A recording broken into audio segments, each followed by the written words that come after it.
গোৱালগাঁৱৰ পৰা চাইগৰিয়ালৈ নিৰ্মাণ হৈ থকা জিঅ' টিউবৰ মথাউৰিটো ব্ৰহ্মপুত্ৰৰ বাৰণী পানীৰ ফলত পানী লিক হৈ বহি যায় আৰু বহি যোৱাৰ ফলত মথাউৰিটোৰ ভিতৰত মহৰিচুক, গড়মুকলি, চাৰিগৰিয়া ইত্যাদিকে ধৰি বহুতো গাঁও বানত প্লাবিত হয়।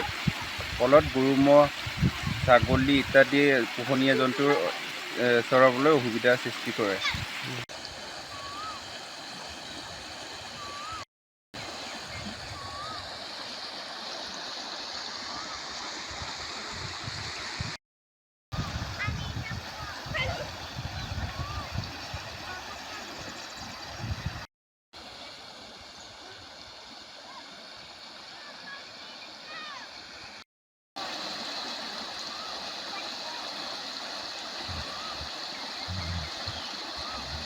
গোৱালগাঁৱৰ পৰা চাইগৰিয়ালৈ নিৰ্মাণ হৈ থকা জিঅ' টিউবৰ মথাউৰিটো ব্ৰহ্মপুত্ৰৰ বাৰণী পানীৰ ফলত পানী লিক হৈ বহি যায় আৰু বহি যোৱাৰ ফলত মথাউৰিটোৰ ভিতৰত মহৰিচুক, গড়মুকলি, চাৰিগৰিয়া ইত্যাদিকে ধৰি বহুতো গাঁও বানত প্লাবিত হয়।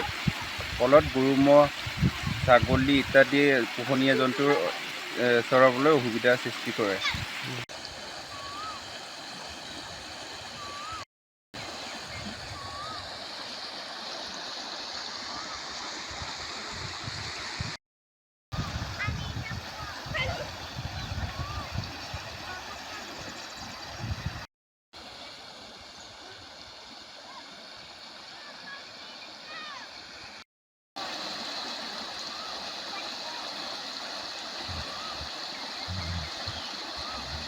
গোৱালগাঁৱৰ পৰা চাইগৰিয়ালৈ নিৰ্মাণ হৈ থকা জিঅ' টিউবৰ মথাউৰিটো ব্ৰহ্মপুত্ৰৰ বাৰণী পানীৰ ফলত পানী লিক হৈ বহি যায় আৰু বহি যোৱাৰ ফলত মথাউৰিটোৰ ভিতৰত মহৰিচুক, গড়মুকলি, চাৰিগৰিয়া ইত্যাদিকে ধৰি বহুতো গাঁও বানত প্লাবিত হয়।